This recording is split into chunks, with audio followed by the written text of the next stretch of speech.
Yes, guys, welcome back to another stream. We've got another episode of L Bins. Hopefully, you guys are all doing well. Make sure you guys have smashed the like button if you've not done so already. Make sure you guys are subscribed to the channel as well if you're new.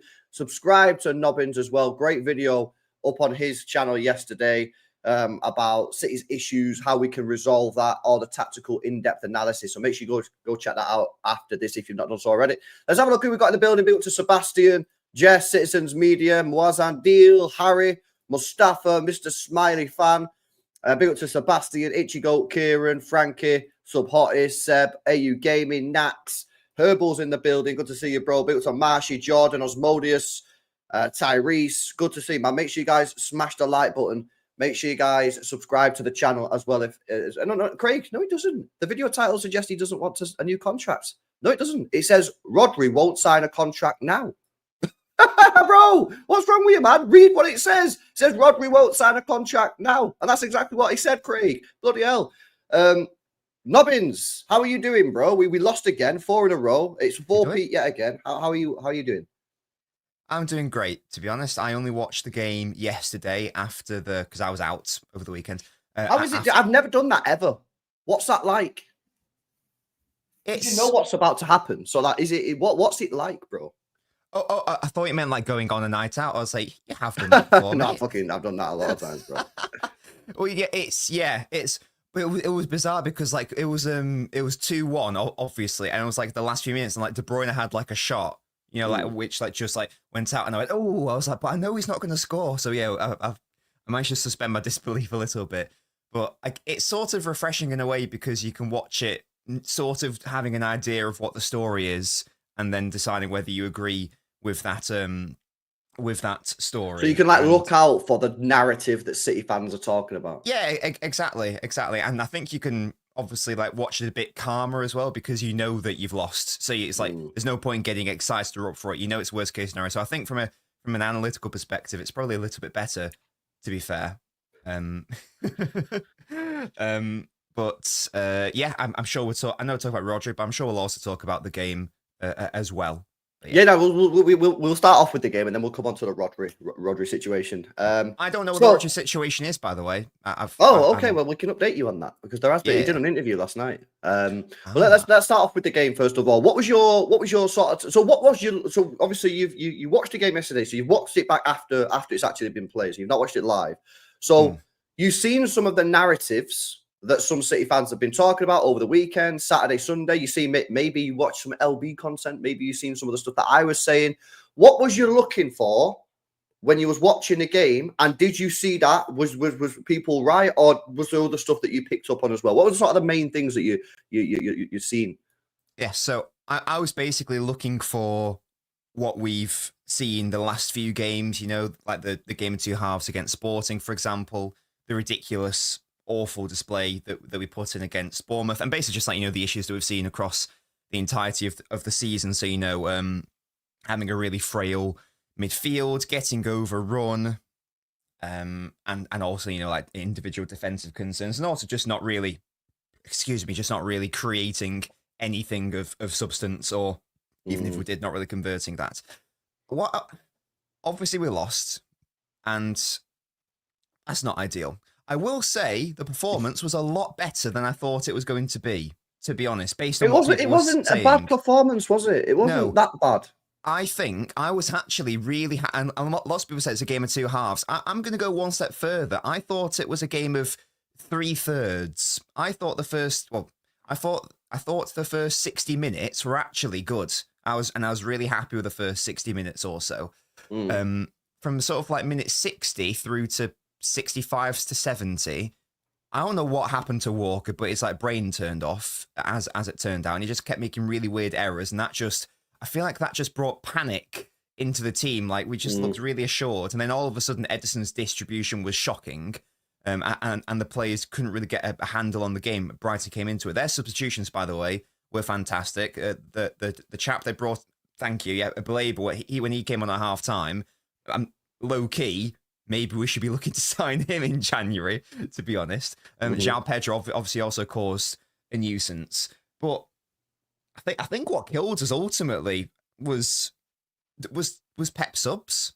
To be fair. You think so? Right, let me bring these up again because I didn't in game, I didn't see that as an issue. But then after the match and even yesterday, a lot of the chat was saying his fucking subs was shit. And I was like, I didn't really deep it, but like I've got to look at this now because everyone keeps on talking about so let it. me just I don't want to get this wrong. So let me just double check. So two subs were made, weren't they? So Gundogan came off in the 72nd. Now that made sense because first half, we were actually we didn't have like a really high press, but when we did press, it was intense.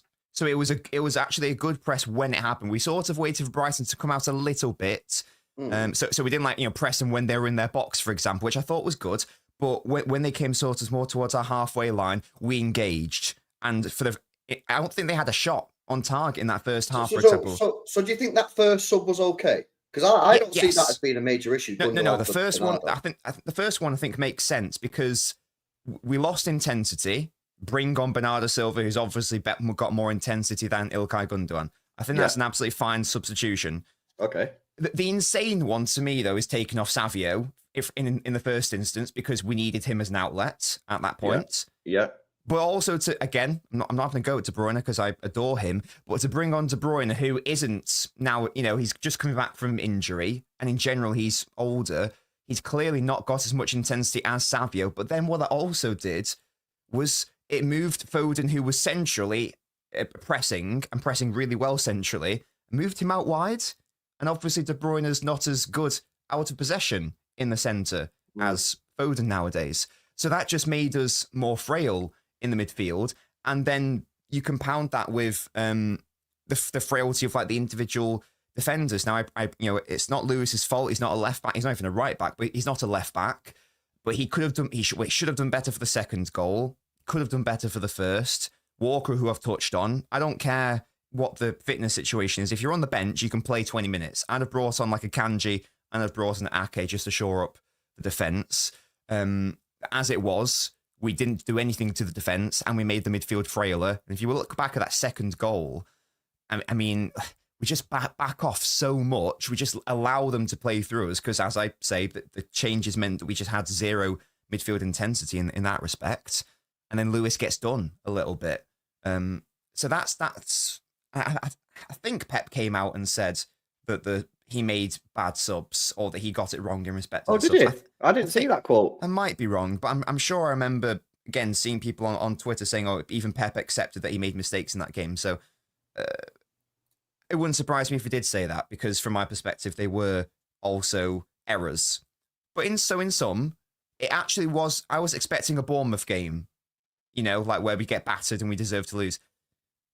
I actually was happy with the performance for the most part. I think there were some promising signs, especially in the first 60 minutes. Subs, so bizarre. Again, just bringing on De Bruyne, odd. Taking off Savio, mental. And then shifting Foden out to the wings, really weird game. Chat saying JSP played really well. I agree. I think that he looks like he made a couple of mistakes in the first half with his passing, but he could be a player, JSP. I know it's early days. Yeah, he looks fun. Yeah, for me, when it comes to JSP, and I want to have a look. I've got the clip of the goal.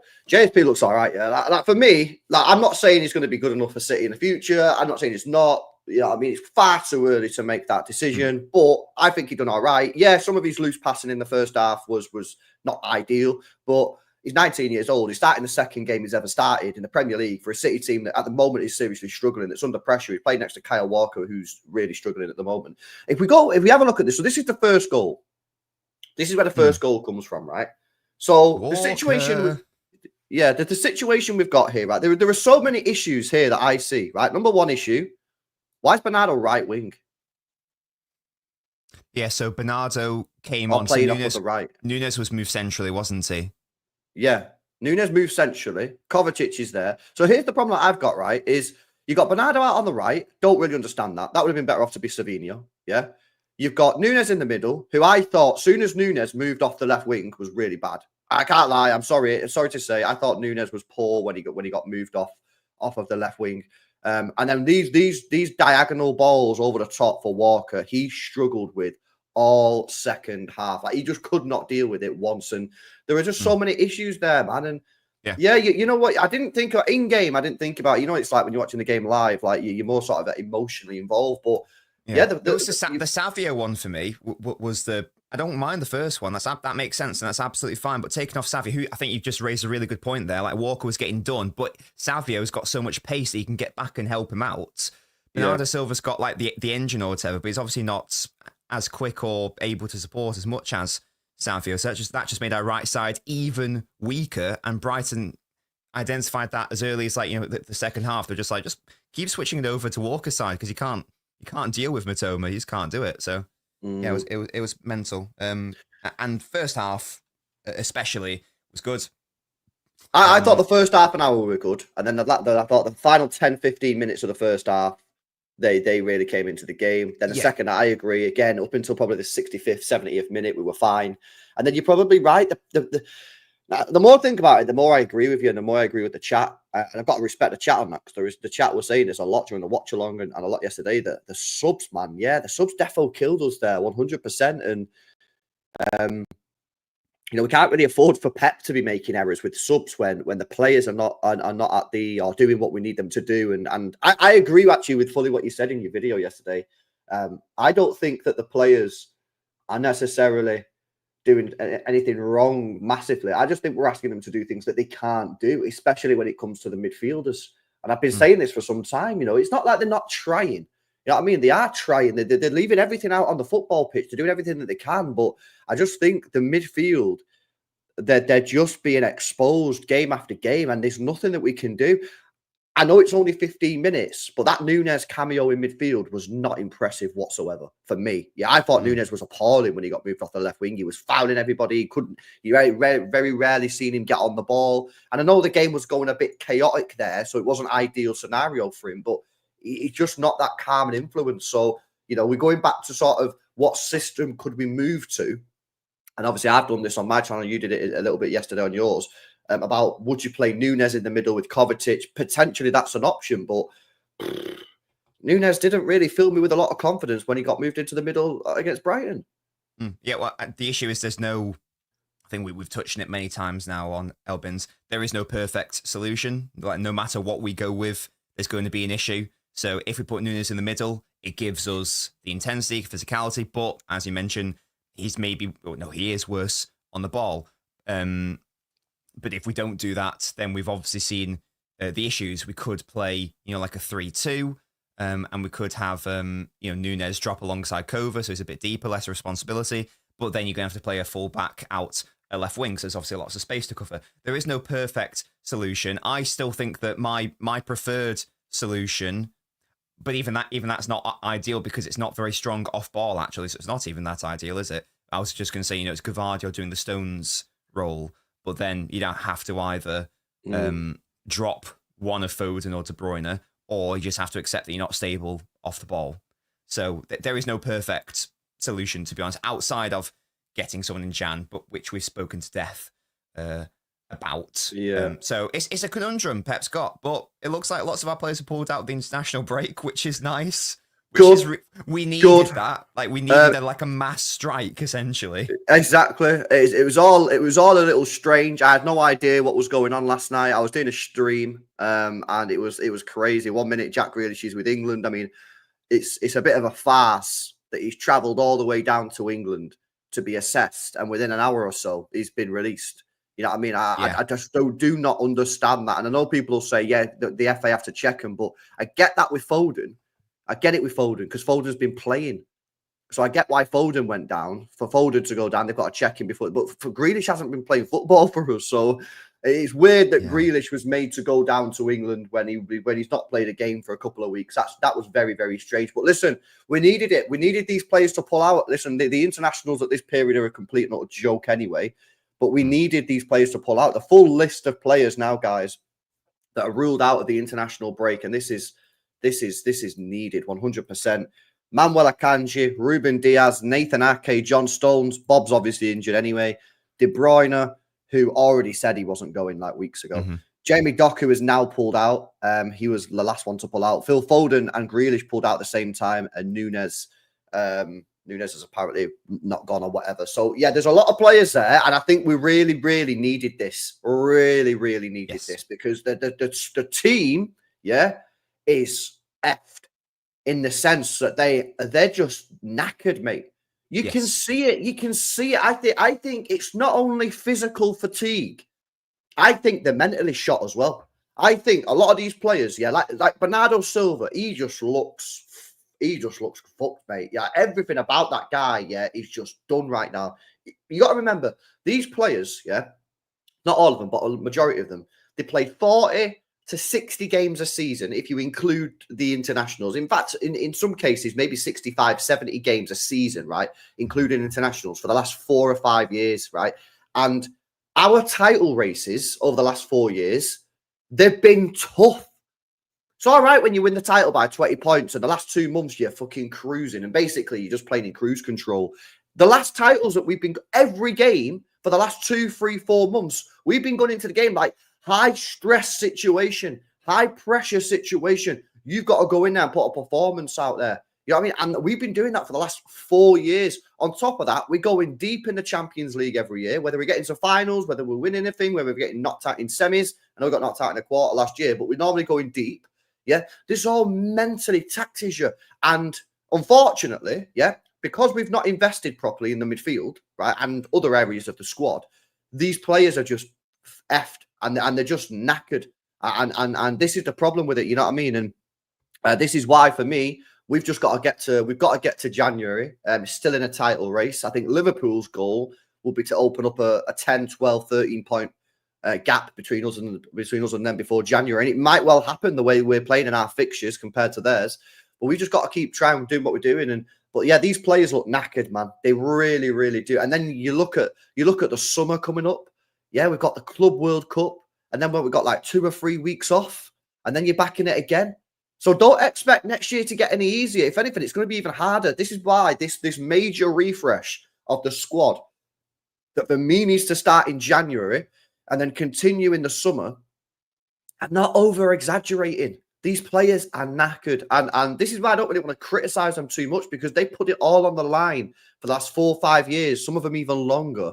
And now, unfortunately, we're just kind of paying the price of that. And it happens to all great teams. Yeah, it happens to all. You look at Liverpool when they was cooking under Klopp, like proper, when they were getting to Champions League finals and winning Prems.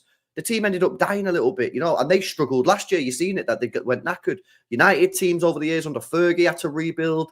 Chelsea team, Arsenal team under Wenger. And, it's gone a little stale. So, I mean, we all know this. We speak about it all the time. But, yeah, these players have just been running to the ground a little bit. And that midfield is seriously struggling. I am a little bit, I don't know about you, I'm excited about it. I'm excited about the rebuild. I do think they're going to do it properly this time. I don't think they're going to buy the Phillipses, the Nuneses, the Kovacic's, the Gundogan's. I think they're going to go out and I think they recognise that, we've kind of pushed this as far as we can, and it's time for a big investment. And I think that's why we're being linked with the likes of Musiala's, we're being linked with the likes of Wirtz's, all that kind of stuff. Yeah, 100%. I thought that it was going to happen, last summer, like the summer just gone, to be honest. The way that the way that our squad was shaping up, it just seemed so obvious that a refresh needed to happen. I think even Martin and Tone, who have like some connections, I think even they were suggesting that there was going to be a big refresh coming in. So clearly there was a time, it's a good top, isn't it? Big up Spados. There was a time where that was also the thought process of City, that we do need a big refresh. Obviously, there was a change of heart there, but hindsight's a thing. Even though we were saying we needed a refresh, you can still say hindsight's a thing, and clearly it was a mistake to not do a big refresh. And there were, a lot of players are going to go, and it's going to be sad because there might be some players where it's like, oh, we could maybe play for another couple of years, but I think it's time for some of these lads to move on, as Pep has done in the past. When he's moved on, I know company left of his own accord, but there was him. There was, you could say, like Raheem Sterling, etc., etc. I struggle to think of names right now, but there are many examples where Pep moves on players before they're done.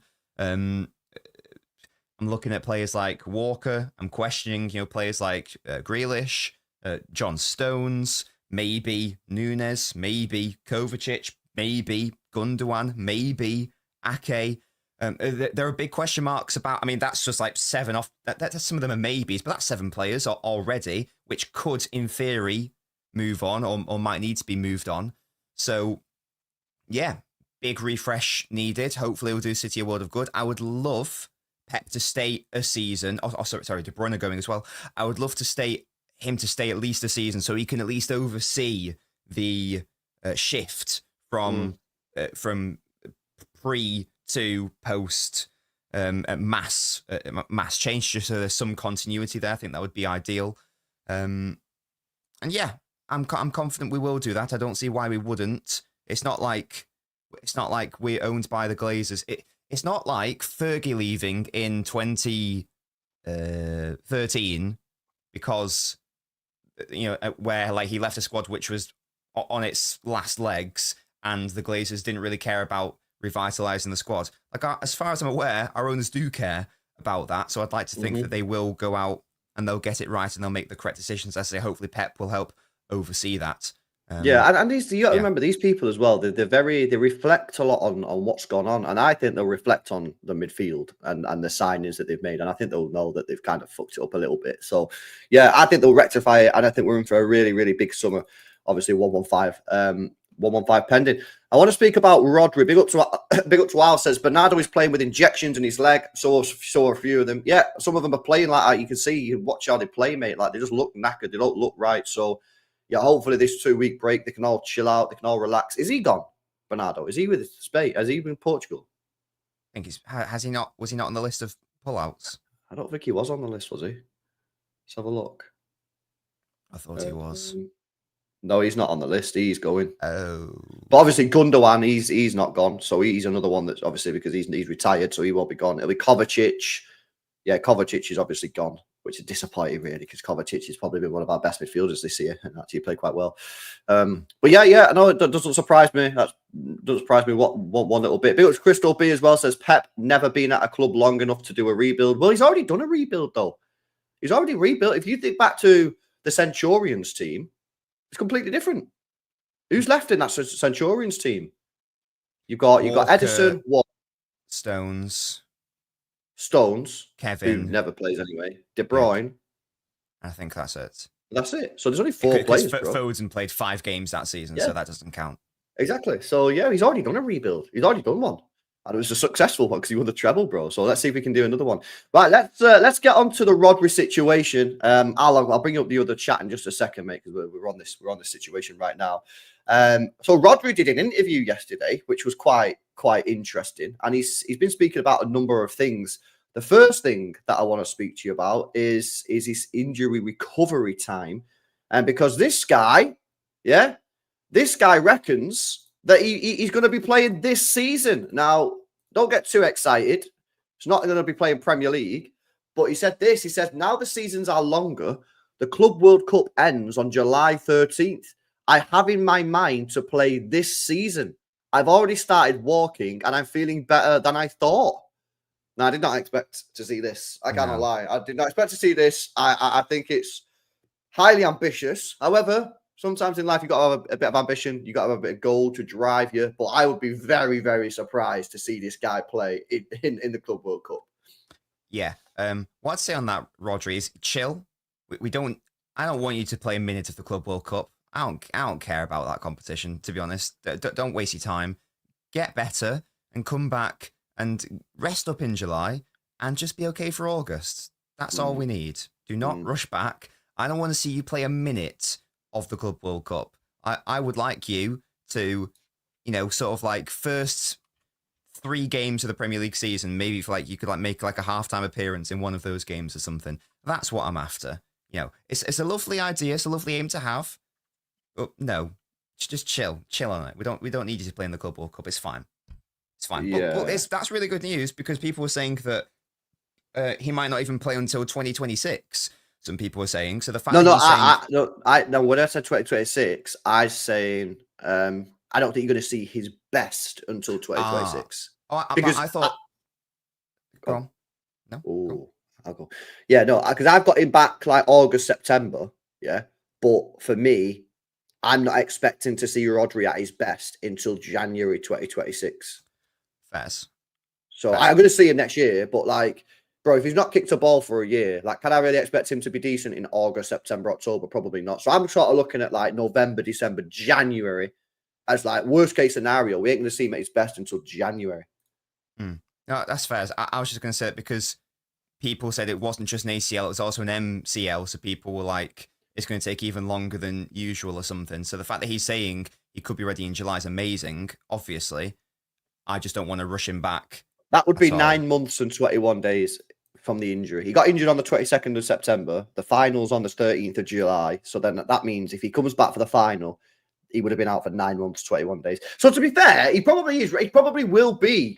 He'll probably be training. He'll probably be training in July. He's probably right on that. But like, bro, I swear to fucking God, like, do we really want to see this guy play Club World Cup? No. Bro, just chill, man. Go Dubai or something like that and just go relax on the beach. You know what I mean? And just relax. You know what I'm saying? Because he needs a proper rest anyway. Back, you'll be playing week in, week out again.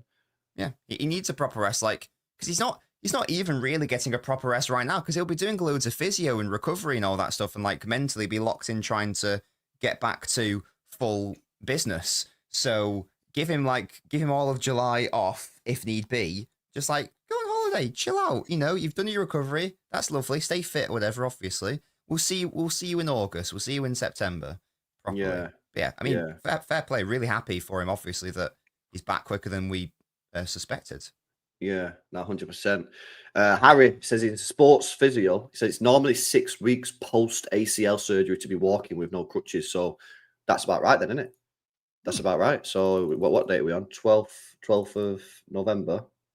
So it's been, the page isn't working. Brilliant. So it's been like 6 or 7 weeks anyway. So yeah, 1 month and 20 days. So there you bang on.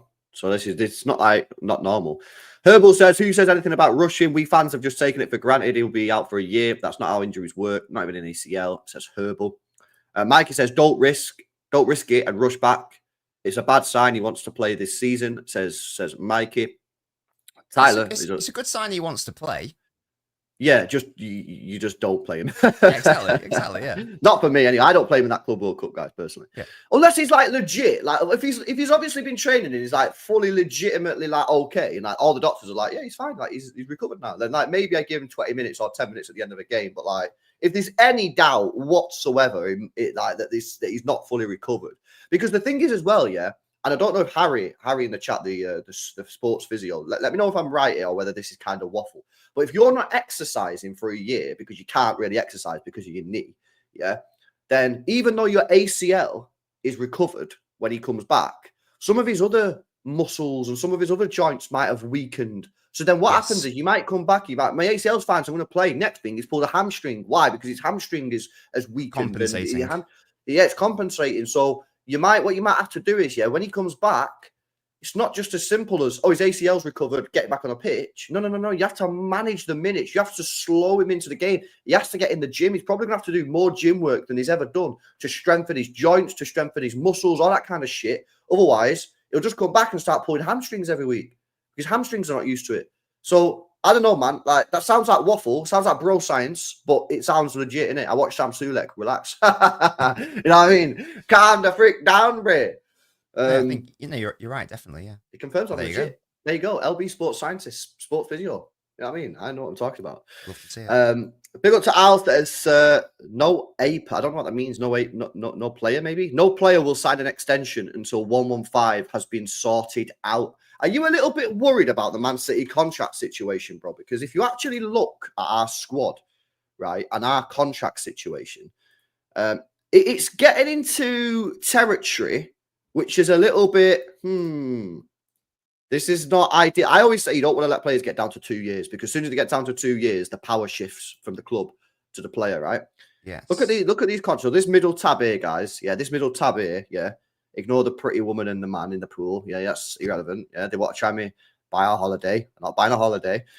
This is the contract situation here in the middle, yeah. So obviously a lot of these we're not that fussed about anyway. But this is 2 years. So 2 years, right? Ortega, John Stones, Edison, Bernardo Silva. Okay, that's so funny. Yeah, I know. 3 years. We've got obviously, well, this will be 2 years at the end of the season. You've got the likes of Kovacic, Ake, Ruben Diaz, Akanji, Rodri, Foden, Haaland, all going to be at 2 years at the end of this season. I'm getting to the point now. I'm not on panic stations. It's not crisis, but I'm at the point now where I'm watching these numbers and I'm looking at these contracts and thinking we need to start seeing some contract extensions like now, because otherwise you end up like Liverpool, bro. Like before you know it, 3 of your best players will all be on like 1 year contracts, and you're sitting there going, "Shit, how did this happen?" So I'm looking at this and thinking I'm a little bit wary about what's going on here. We need to see some contract extensions. Yeah, and I think that, Tone, for example, he obviously knows a lot more than me. I think he said that, some contracts are being negotiated or planned.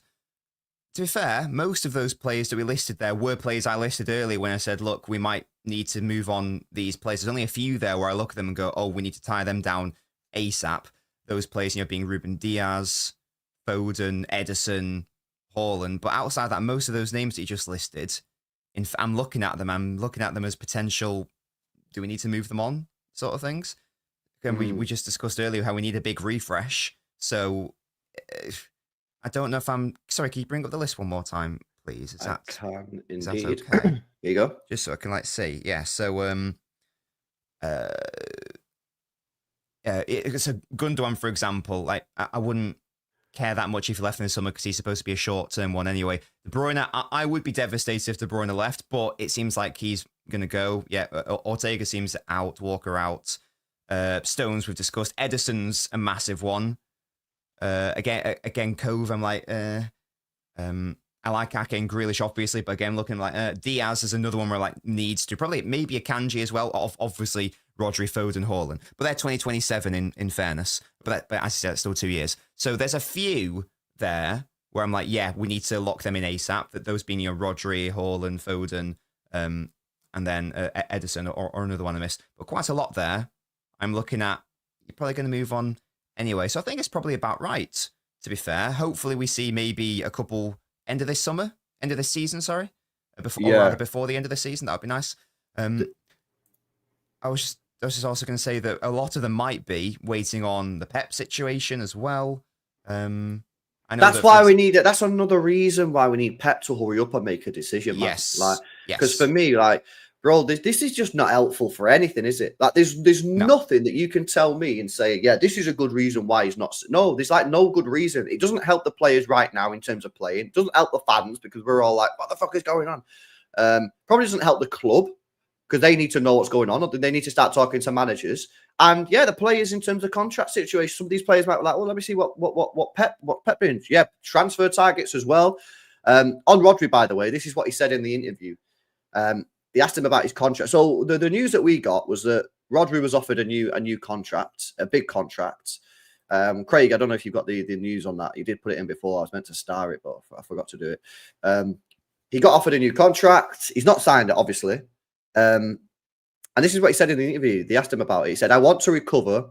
Renewing my contract is not my priority right now. I don't close any doors. We'll see. I am very, very happy at Man City. I would also say, that he said a lot of other stuff about City. He said he's very happy at City. He says City's his home, Manchester's his home, England's his home. So he did sort of like, it's not like he's saying, I'm off, lads. I ain't signing a contract. I don't want you to think that he's going. But he did shut down the talk on he's not going to sign a new contract until he's fit. That's what he said. So, yeah, it's not like panic stations, but at the same time, it's like, would have been nice if he signed a new contract. But, yeah, it's just one of them. Again, that's just another one that's going to be delayed. So I don't know. What's your take on that? Now you've seen it. No, yeah, that wording is fine. I think makes total sense. He's focusing on getting back to full fitness. We discussed about the lack of certainty at RE Pep. So why would he sign an extension when we don't know what the situation is? He knows his worth. He did also say though, Nobbins, that when he joined Manchester City, he was told that Pep was leaving in 1 year. Really? That's interesting. Yeah. Let me see if I can pull it up. So, like, people who are saying we can't sign anyone when Pep leaves, it's BS. He said yesterday in the interview, he said when he signed for City, he was told by the club that Pep would only be there for a year. That is interesting. I'll try and find the comment, but like all the aggregators are like not aggregating the full interview, which is a bit annoying. But yeah, anyway, I can't find it, but that's what he said. Yeah, how interesting. Yeah. I still think that would be a thing for him now because he's he's a very different player to the player that it's a very different player to the player that initially joined us. He'll obviously have developed a relationship with Pep as well. I'm sure that he'll credit Pep with helping him, and he'll have seen firsthand how brilliant he is as a coach and as a manager. So I still think it is relevant, even if only slightly relevant. Again, if I was in his position, I don't know if I'd sign an extension. I think I'd wait just to see what's going on, and also just to wait until to get back to full fitness as well.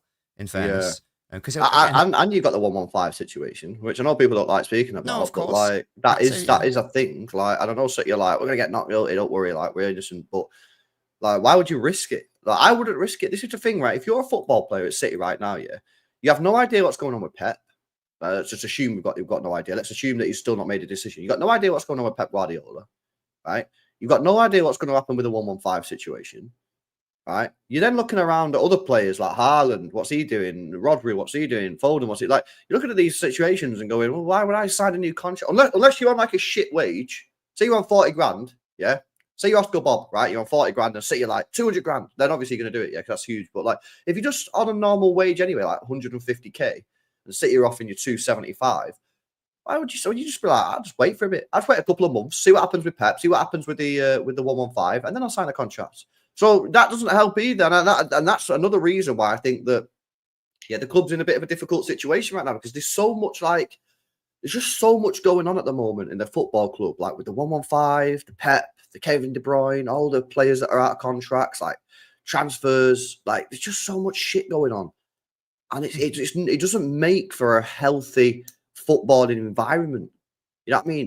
It doesn't make for a happy workplace when you've got so much shit going on. You've all had jobs, right? Well, most of you have worked, yeah. You've all had jobs where like there's massive change going on in the office. Maybe your boss is being sacked, or they're getting a new boss, or maybe your company's been taken over by another company, and you don't know, are they going to make redundancies? Are you going to have a job? And you know what it's like, man. I've been in that situation before. My company was taken over. Yeah, I worked for the insurance company. We got bought by another insurance company. It was like, for a year, because that's how long these things take, yeah, for a year while the takeover was going through. No one had a clue what was going on.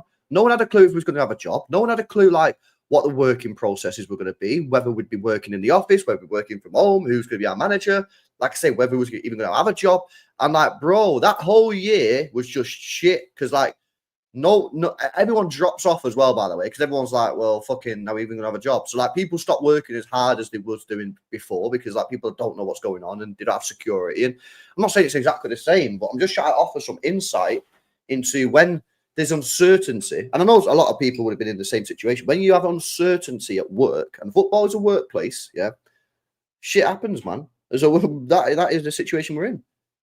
Yeah, 100%, 100%. Yeah, there's not too much else for me to add in that respect. Uncertainty doesn't help. We've discussed that. I've discussed earlier that what can sort of like stem that tide is if Pep just signs a 1-year extension, and then we have a massive rebuild, or a relatively big rebuild in the summer, and then with that, at least you've got the continuity of the manager. So basically, the whole team doesn't change as the manager is changing, which will hopefully give a bit more certainty just into the whole, vibe of the squad. But yeah, we're sort of in limbo a bit at the moment. We just have to ride it out and wait and see.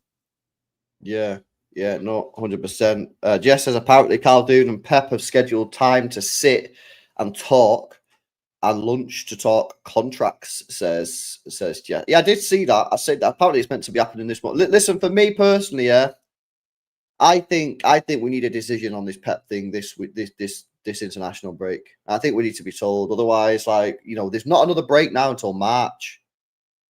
We definitely need to know before the winter window, because like, what's the point of signing a player perfect for Pep, but that Pep really wants, but then like, if we get another manager, they're like, oh, I wouldn't have gone for him, I'd have gone for this player instead. Then it doesn't really make sense, does it? So we need it. I think we need it before this calendar year expires. Yeah, nah, absolute facts. Smash these likes up, guys, if you've not done so already. Make sure you guys are subscribed to the channel, subscribe to Nobbins as well. The link's in the title. But yeah, bro, coming up after the international break, have you seen our fixtures? Our fixtures are crazy. Oh yes, this is why we needed to win against Brighton and Bournemouth. Realistically, I know it is kind of crazy. Spurs What is actually? Are they actually a bogey team, bro? Or is it a bit of a myth? Well, historically, Spurs were always a bogey team for City, like before, like in like the 20th century. In like the last few years, I feel like they have got their fair share of results at the Etihad. They drew here last season.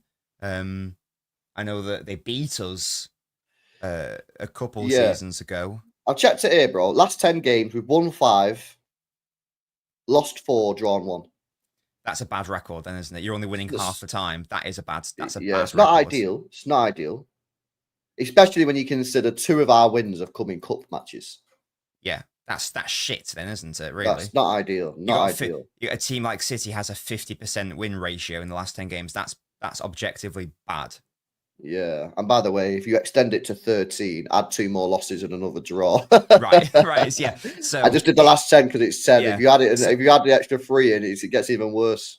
Yeah, so it's even worse, isn't it? That's actually worse than I thought it was. Crazy. It's kind of crazy though, bro, because like these next 2 games, they could rule us out of the league if we lose them both. Right, we could be out 11 points. That is tough, mate. I don't think any club's ever done 11 points. We'd have to set a new record, but to do 11 points. But yeah, for me, if we can, I look at Spurs, right, and go, if we can beat Spurs, worst case scenario, we're coming out of Anfield 8 points behind, and that's not ideal, but it's still doable. Still doable. Yes, not ideal, but still doable because you beat Spurs, they beat Southampton, still 5 points. We get beat off Liverpool 8 points, right? Yes. Well, that's not ideal still, but like if we lose against Spurs or we draw against Spurs, then it's going to be 10 or 11 points. At that point, bearing in mind that we've still got to play Forest after Liverpool, who are good right now. We've got to play Palace away, which is another bogey team, Villa and United derby. Like, that is tough. So for me, I'm looking at that Spurs game and saying, just win the Spurs game. And then the Liverpool game, we never beat at Liverpool at Anfield. We never win there anyway. So I'm kind of prepared to not win again. But if you can beat Spurs, it's damage limitation. It keeps me in the title race after Anfield. Yeah, and if it's 8 points, I know obviously we might drop more points, but that is having to beat them at the Etihad. We're like, okay, there's a world where we can do that. And then that's a draw and a loss, isn't it? And that makes up the gap. And then it comes down to goal difference. Yeah, it's 8 points. I look at 8 points and think, we can still do 8 points. We can still do 8 points. Like you say, we'd have to beat them at the Etihad. You'd have to hope that Arsenal beat them. Yeah, when they play them. And I think that, have they played them at the Emirates? Or they played them at the Emirates, isn't it? That's a bit dead, that we could have done with. Yes. You have to hope that they could beat them. And then a draw, and then you could still win the league, right? And I don't know about goal difference. I don't know what's the goal difference right now. Are we doing all right on that? I think ours is second. I think we've got 9. I think Liverpool's are the best. They're cooking at the moment. Yeah, they're on 15 because they don't concede goals. So yeah, I don't know, man. Nice. I know. They've only conceded 6 goals in 11 games, which is wild.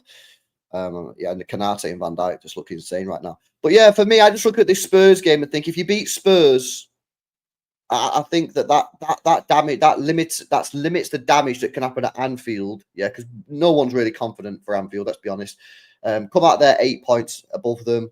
I think they've got then a couple of tricky games coming up after that. I think they play Newcastle away, which is a tough place to play, as we all know. Like we drew there, Arsenal got beat. Then they've got Everton away, which they're shit, but it's a derby. Anything can happen in a derby. 12:30 kickoff. Actually, they're like them. They've got Spurs coming up away as well. So yeah, I don't know, man. I don't know. I just think it all rests on this Spurs game. I think if you lose against Spurs, I just don't think we're going to be in a good position at all. You know what I mean? And it's going to take a new record to overcome. But if you beat them, I think we've still got a chance. But I do think these next couple of games are just monumentally big. Oh, yeah, massive. And Spurs aren't doing particularly good right now. Lots of concerns about lots of Spurs fans questioning Ange. I think Spurs are 10th in the table. They're not playing particularly good. Yeah. But they are still a big team. So it's a good chance to... Because I feel like we haven't had a great performance against a big team in a minute. It might have been against Spurs away last season. Even then, that was dodgy at times. Outside like the first 15, 20 minutes against Arsenal, can't really think of a game where we had a great game against a big team. It's been a minute. So if we can do something like that, I think that would just be a nice feel-good factor as well. I don't actually know what the game is. In terms of I want to try and I suppose, I don't know if you class them as big, but I thought we played well against Chelsea first game of the season. Wasn't great, but it was good. I guess all I'd say to that was we caught out Chelsea in that they hadn't quite. Yeah. That's you know what fair. I mean? It was for Maresca's first game. I don't think he really knew what he was doing. He hadn't quite figured his team out, and he's not really played like that since. Yeah, no, That'd 100%. be the only mitigating factor there. I want to try and find out when the last time we played well was. So last year, we got beat 1-0 at Arsenal away, 4-4 Chelsea away, 1-1 Chelsea at home, 3-3 Chelsea at home.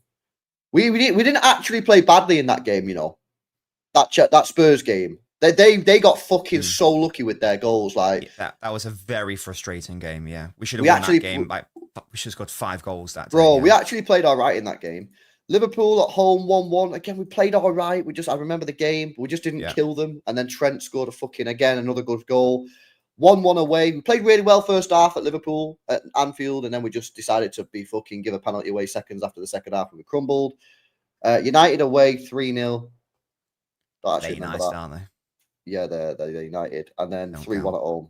Yeah, I don't really remember that too much. But can you even consider United like a hard game? Like, no, but you couldn't last year. Maybe this year with Amarim, you might be able to. But last year you couldn't. No, you're right. Against like a proper mint team, we're not played like class for a long time. But I don't know. Now's the time, innit? Now's the time for this team to step up. We're gonna have our players back. Diaz will be back, hopefully. He's on like. God, we need him back. I know. I've seen his comments, bro. It's kind of like he's gonna be a risk for that Spurs game. He might not be available. Would you risk him? I'd just fucking throw him in, me. I think it's that important. I'd throw him in. It depends what the risk is, because we need him like fit for basically the rest of the season. Oh, no. But we're in this situation where like we don't want to take risks with our players, because if we risk them and they get injured, then that's bad. But like if we don't risk them, we lose. Then we could be out the title race in like 2-3 games. So it's like Pep's in a really, really difficult situation. He really is. So I don't know. We'll have to see. But yeah, the comments from Diaz suggest that he's going to be touch and go for that Spurs game. Doesn't sound like Stones is going to be available for Spurs. He might be available for Liverpool the week after, if not the game after that. But yeah, sounds like Stones is out for a little bit longer. Ake should be available. Akanji should be available. Gvardiol's available. Walker will be available. Rico Lewis will be available. So we can still put out a decent back four, but it's not filling me with confidence. I need Diaz in the team ASAP. Like, I know. Me too. Just ASAP. Me too. All right, and bro. Anything else you wanted to discuss or chat? Anything you wanted us to discuss before we wrap it up? Nobbins, anything?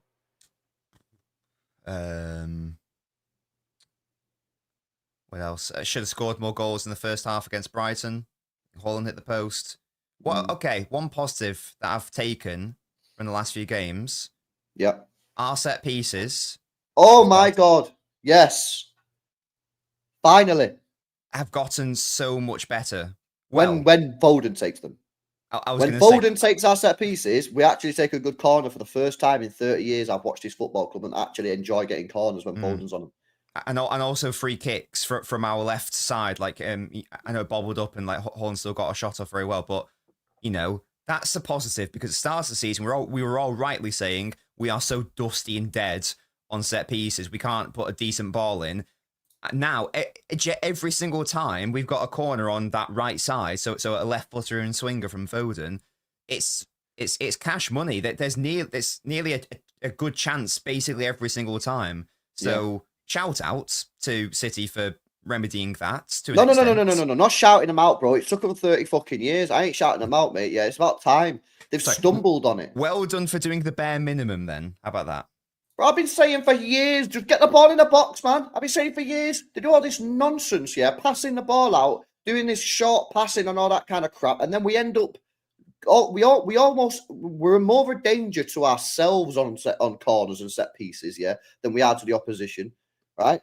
Finally, they've started putting the ball in the back. Now, you are right. At the moment, it's only when the ball's on the right-hand side, when Foden's taking it. When we're on the left-hand side and Gundogan's taking it, we're still not cooking on gas. We still need to learn there. But listen, guys, we'll take it one step at a time, We've now got someone that can take a corner on one side of the pitch. We just need someone to be able to take a corner on the other side of the pitch, and then we're cooking.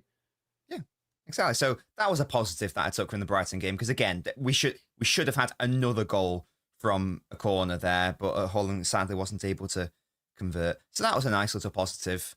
Also, I thought Kovacic was wonderful in that first half. I thought it was brilliant. Kovacic, what a player he was is so good, even without that pass through to Holland. I thought he was fantastic. I thought that the way he and Foden linked up was fantastic. We touched on Foden. I thought he was good in that first half as well. And then post 60 minutes, we've spoken about it. But there are some positives. It wasn't like the Bournemouth game. The Bournemouth game, I was very upset. I couldn't see many positives. Was shit. Yeah, I couldn't see many positives from that game. This game, there were some nice things that happened. Also, Savio should have scored a goal. I thought his overall performance was actually quite good. Should have scored a goal. Really frustrating, I agree. But he's getting to some really good positions. He was causing havoc. He was a fantastic outlet. He was pushing the opposition defence back. So, yeah. He needs to improve his final ball, though, again. Yes, definitely. Because people... He's only 20. He's only a baby. He is, bro. But people cook Doku all the time for his final ball. And Savio's... I don't think he got one single chance created, did he, against Brighton? So he does need to improve his chance creation. Yeah, and Defo should have buried that chance 100%. No, definitely. There was a really good moment where he carried the ball and then got fouled, and then Gundogan took over, and then it led to a decent chance. And that was because of Savio, in fairness. So he wasn't directly involved in that, but yeah, he was involved in the build up to it. So. Yeah, I said this yesterday with Savio. I feel a bit tight on him because, normally wingers come into our team and we give him a bit of time to develop and get used to the system. Whereas with Savio, because of the injury to Bob, because Doku and fucking Grealish are just constantly injured, he just had to play pretty much every game. And it's and because no one else is scoring in the team, whenever he gets a chance and misses, we're like, fucking hell, you got to score that. And it's if Kovacic chipped in with some goals and Gundogan did and Foden was scoring a few more, then Haaland was burying all of his chances and outperforming his XG, which at the moment was underperforming it. We wouldn't be as much pressure on them. We kind of pressuring him a little bit too much. So, but that's just the situation we're in because of where we are. But yeah, listen, we'll wrap it up there, man. Big up to you guys for tuning in. Hope you've enjoyed it. Make sure you guys smash a like on the stream. Make sure you guys are subscribed to the channel if you're new. I did a show last night with Hugh. Good chat, actually. Very, very good show. If you want to go watch that, that's on the channel. That was uploaded yesterday. And if you want a bit more of an in-depth tactical look at City's problems, make sure you go and check out Nobbins' video, Are Manchester City Broken? It's a very good video, actually. It explains what the problems are, explains the potential, some solutions. Can we put it on screen so people can see my brilliant thumbnail? You want me to put it? I can whack it on screen. Yeah, I spent ages thinking about that concept and everything. Oh, did you? Yeah, it's a broken glass overlay on top of a blue brick background with Pep looking concerned in the foreground and broken behind him in the background. Here we go, bro. The thumbnail. Go watch that video, guys. Go watch it. Look, the red bar, bro. The red bar all the way to the end. Hey, not a fraud. Well done. I'm not a fraud. Watch the whole thing. It's a good video. So go check it out, guys. Why can I not redirect to this video? Because it's not a premiere, is it? I know, but why does it have to be a premiere? Oh, I don't know. It's stupid. I agree. Why can't I just say, right, I'm redirecting you to this video now? Why does it have to be a premiere? I don't know, mate. YouTube L, innit? But yeah, go watch it. It's nearly at 10,000 views, probably. So yeah. Edison watch along. Oh, Brazil playing tonight. Big up. Brazil FC. Are they playing? Edison FC. Oh, they're playing on Wednesday at 1:45 in the morning. Yeah, no thanks. No, thank you. Not committed. Not committed. That's crazy. I am not going to be doing that. I might watch Spain, though. When Spain play, I might just do some Zubimendi watch. When are they playing? They play against Denmark on Friday night. If I'm not doing anything Friday night, I might watch that because I could cook Sai as well. Nice. I'll cook Sai. But yeah, there we go. Smash a like, subscribe to the channel if you're new, and we'll catch you in the next one. See you later. Why is Sylvan Distan getting sent off? Go watch the video. No spoilers. Yeah, actually, yeah, you'll find out if you go watch it. Why if I included that clip from that game? Exactly. Watch it. Bye.